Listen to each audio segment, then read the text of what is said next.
Kyrie Irving, left, has served as a mentor for the Celtics. Jim Davis, Globe staff. The story arc of this postseason run really started before the games began, when it was announced that Kyrie Irving would be sidelined the rest of the way. Irving continued to help the Celtics as a mentor, taking Terry Rozier under his wing as Rozier took control of the offense. Terry Rozier and Drew Bledsoe have become friends during the postseason.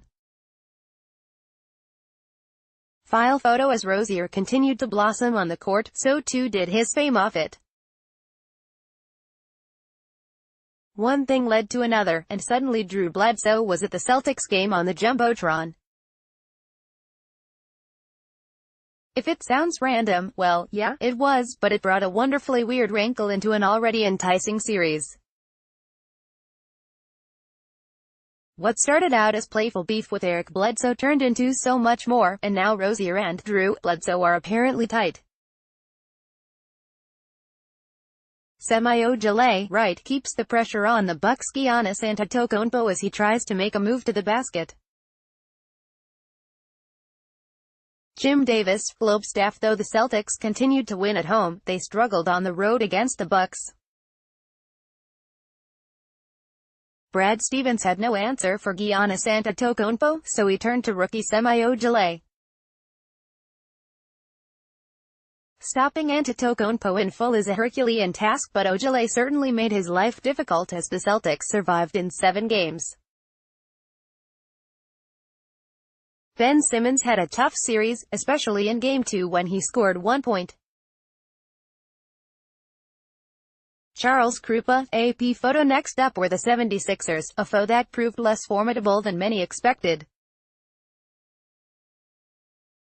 Ben Simmons scored a whopping 1 point in Game 2 of the Eastern Conference semifinals, eliciting several comical tweets in the process.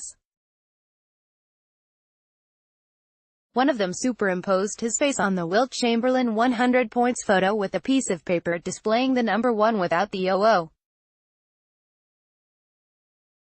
Simmons played better the rest of the series, but this wasn't a night to remember for the budding star. Before the overtime period could begin, workers were forced to sweep confetti off the floor after it was released prematurely at the end of regulation. Jim Davis, Globe staff. Yes, the confetti game. This was one that will live in infamy in Philadelphia for a long time. It's a good thing the city has that Super Bowl, where the confetti was earned and properly timed, or else this one might sting even more. The celebratory shreds fell from the rafters after Marco Bellinelli's jump shot because the confetti guy thought it was a three-pointer. When it was ruled a 2, the 76ers staff had to sweep it up before the Celtics won the game in overtime. Marcus Smart leaps and intercepts the 76ers' desperation pass as the clock winds down to the final seconds of Game 5. He grabbed the ball and fired it to the other end of the court as the final horn sounded in Boston's 114-112 victory.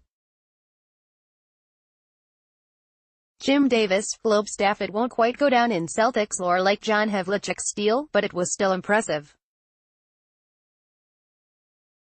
Marcus Smart started on the other half of the court, but he sprinted across the floor and went airborne to intercept Simmons' pass and seal the series win for Boston. Jason Tatum shoots over LeBron James in the second half of Game 3.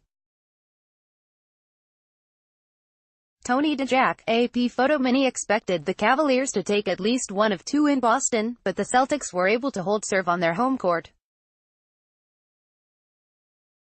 LeBron James finished -32 in Game 1 while turning the ball over 7 times. Jason Tatum, meanwhile, was a +27. The Celtics went on to win Game 2, taking a 2-0 series edge. LeBron James dominated Game 3, as did his teammates. Jim Davis, Globe staff. Game 3 wasn't as kind to Boston, as the Cavs not named LeBron showed up and shined. James, of course, did his part, finishing with 27 points and 12 assists while turning that plus-minus into a plus 31. 6 Cavaliers scored in double figures, and Cleveland dominated Boston en route to a decisive win. Close the biggest headlines, delivered to your inbox. Get news as it happens.